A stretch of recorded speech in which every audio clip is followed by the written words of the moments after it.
April 16, 2026 అంటే ఇవాల్టి నుంచి ఆంధ్రప్రదేశ్‌లో జనగణన మొదలు కాబోతోంది. మొత్తం 2 దశల్లో 2 ఫేజెస్‌లో ఈ జనగణన జరగబోతోంది.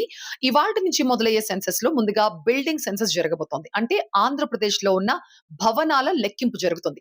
2027 ఫిబ్రవరిలో అంటే నెక్స్ట్ ఇయర్ ఫెబ్‌లో మనుషుల లెక్కింపు ఉంటుంది. లేదు నేను ఆన్సర్‌లు చెప్పను. నాకు ఈ జనగణనలో పార్టిసిపేట్ చేయటం ఇంట్రెస్ట్ లేదు అని మీరు అనడానికి వీల్లేదు. ఎందుకంటే సెక్షన్ 8 సెన్సస్ యాక్ట్ 1948 ప్రకారం ప్రతి పౌరుడు కూడా ప్రభుత్వం చేపట్టే ఈ సెన్సస్‌లో పార్టిసిపేట్ చేయాల్సిందే.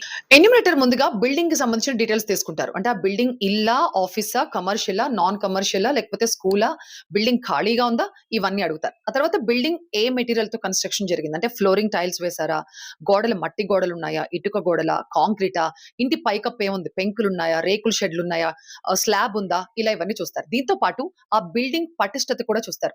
అది నివాసయోగ్యంగా ఉందా? లేకపోతే కూలిపోయే స్టేజ్‌లో ఉందా? ఇలా. తర్వాత ఫ్యామిలీ డీటెయిల్స్. ఇంటి పెద్ద ఎవరు? ఇంటి పెద్ద ఆడ, మగ? వాళ్ళ కాస్ట్ ఏంటి?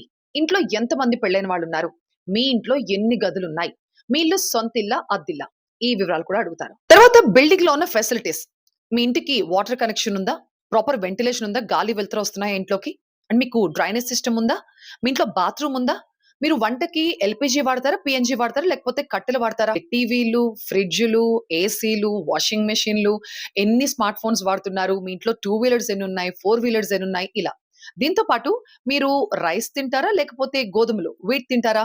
ఇది కూడా అడుగుతారు. ఇలా ఒక 30-33 ప్రశ్నల వరకు మిమ్మల్ని అడుగుతారు. వీటన్నిటికి మీరు కరెక్ట్ ఆన్సర్ చెప్తే సరిపోతుంది. ఎలాంటి ప్రూఫ్‌లు, పేపర్‌లు, డాక్యుమెంట్‌లు చూపించాల్సిన అవసరం లేదు. అండ్ ఈ ఫేజ్‌లో బిల్డింగ్‌లకి జియో ట్యాగింగ్ కూడా చేస్తారనమాట. అండ్ నెక్స్ట్ ఇయర్ 2027 ఫిబ్రవరి నుంచి మనుషుల లెక్కింపు, జనగణన సెకండ్ ఫేజ్ స్టార్ట్ అవుతుంది.